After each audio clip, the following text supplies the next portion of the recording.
Hi everyone, good morning. I am Dr. S. Pandikumar, going to present Banker's algorithm. First of all, what is Banker's algorithm?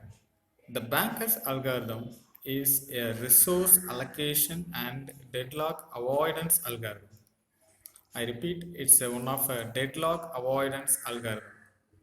It is named so because this algorithm is used in banking system to determine whether a loan can be granted or not.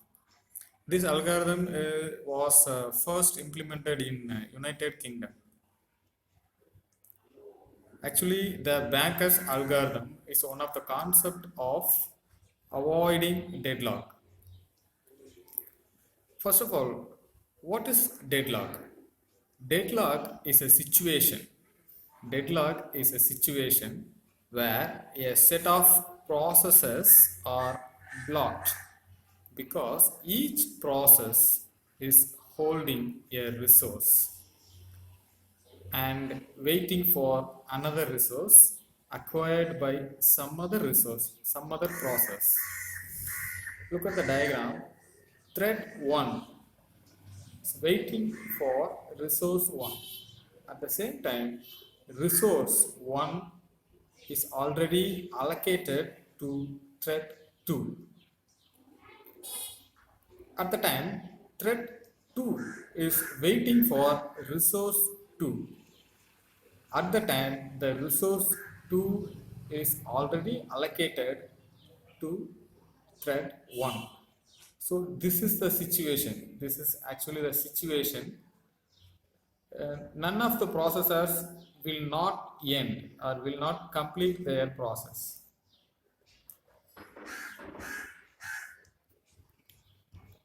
In a deadlock, processes never finish executing and system resources are tied up, preventing other jobs from starting. See the diagram. No one is going to end or complete their task. It's always executing, executing and executing.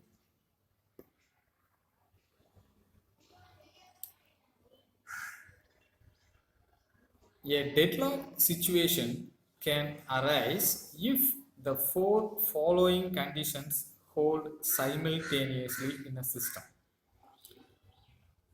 The conditions are mutual exclusion, hold and wait, no preemption, and circular wait.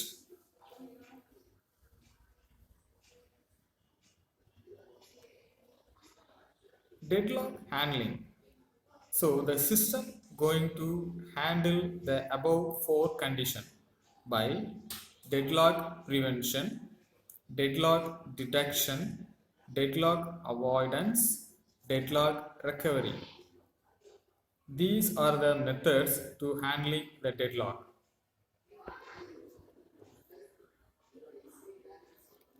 Deadlock prevention. Deadlock prevention algorithms ensure that at least one of the necessary conditions that are mutual exclusions is also called the mutex, hold and wait, no preemption and circular wait does not hold true. So the prevention is break any one of the necessary condition.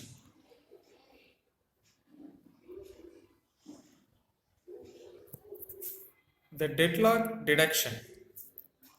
If deadlock prevention and avoidance are not done properly, as deadlock may occur and only things left to do is to detect and recover from the deadlock. So the deadlock detections happen after the prevention.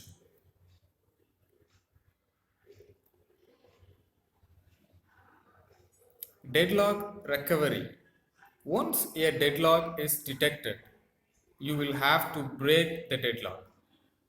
It can be done through different ways, including aborting one or more processes, and preempting the resources.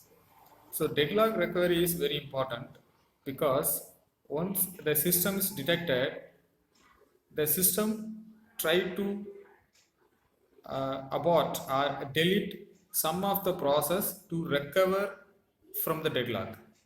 If does not work, the system try to close all the processes currently running based on the resources or thread.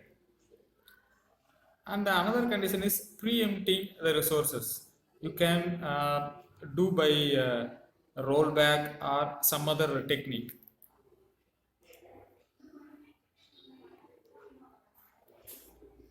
Deadlock avoidance. Deadlock avoidance merely works to avoid deadlocks. It does not totally prevent it because deadlock prevention is poor resource utilization. That's why we need deadlock avoidance. Avoidance requires some future knowledge of request for resources from each of participating process.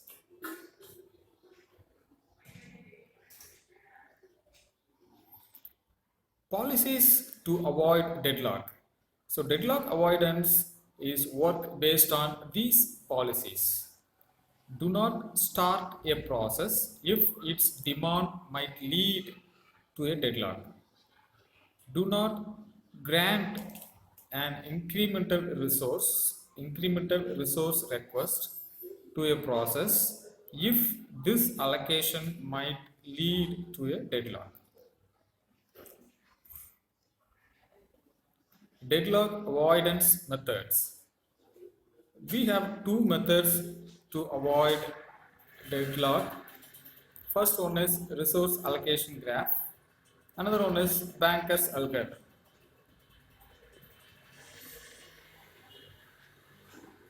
The resource allocation graph is out of our topic, so we focus only Banker's algorithm. The working procedure of Banker's algorithm is when a new process enters the system, it must declare the maximum number of instances of each resource type that it may need in future. Second policy, this number may not exceed the total number of resources in the system.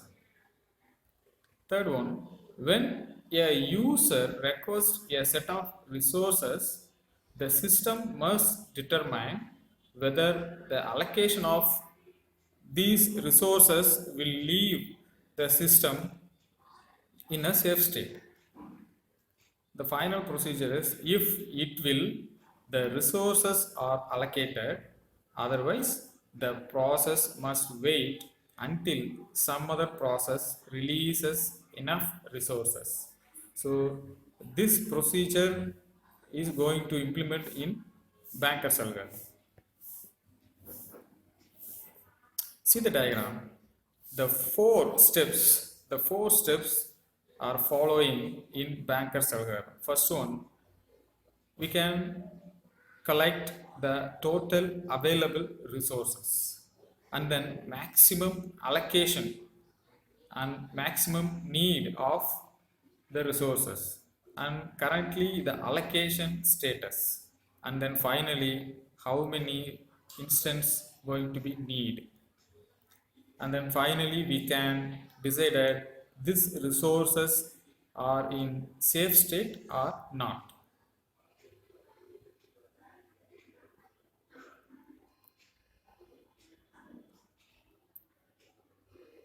The algorithmic steps of the four states available can be calculated.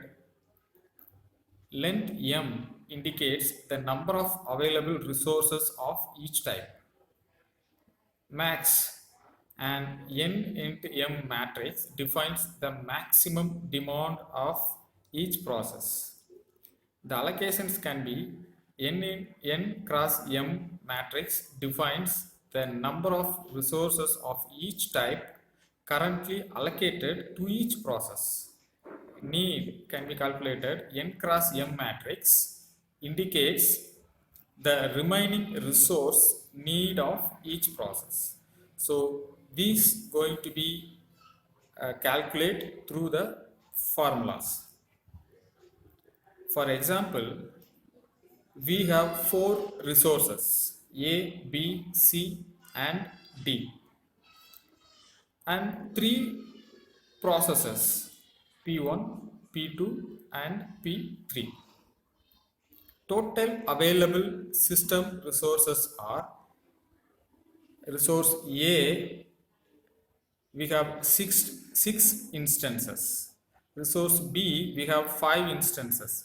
Resource C, 7 instances, and resource D having 6 available instances. The process maximum needed resources P1 need 3 instances from resource A. Process 1 needed 3 instances from B. Process 1 need 2 instances from C, and process 1 need 2 instances from D. Likewise, P2 and P3 needed these resources and instances.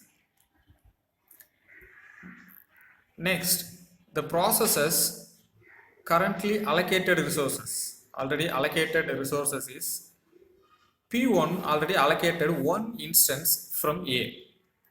The P2 allocated one instance from A, and P3 allocated one instance from A.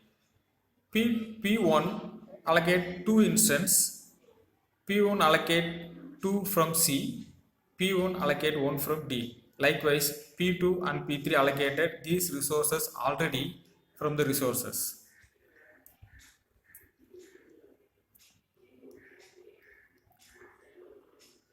The need of resources can be calculated by the maximum resources minus currently allocated resources. So, the need of resources by each process is P1 need 2 instance from A, P1 need 1 instance, and P1 need 0 and 1 instance from C, D respectively. Likewise, P2 and P3 needed these resources from A, B, C and D. But at the same time, we have 3, 1, 1, 2 instances at the current time. So, resource B and C is not in a safe state. So, it will wait until resource will free. Only A is free to allocate the resource to the processes. So these are the procedure and calculations the banker's algorithm used before allocating the resources to the process. Points to remember: banker's algorithm is one of the deadlock avoidance algorithm.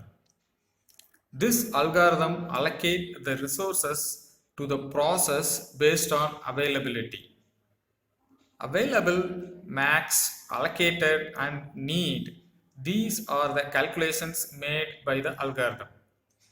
If the resource need is less than availability, then the process is in safe state. So this will be the decider of allocation. So some memes about deadlock and banker's algorithm, the visual presentation of the concept.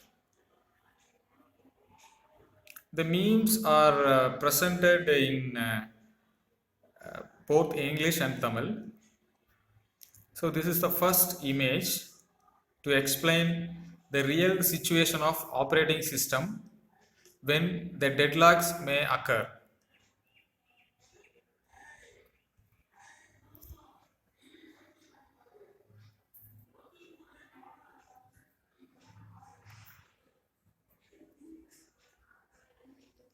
So this is the image explain the total process of banker's algorithm.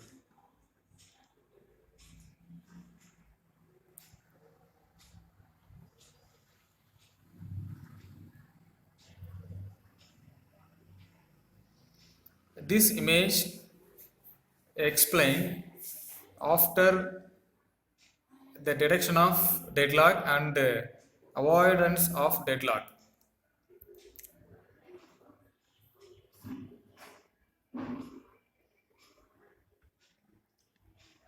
This image explain the process of deadlock recovery.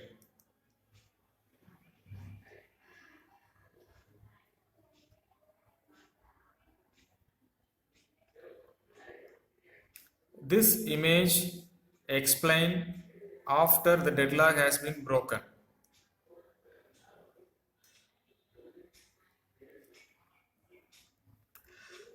Thank you for listening. If you have any queries, please contact the following email address, spandhikumar@gmail.com. Thank you.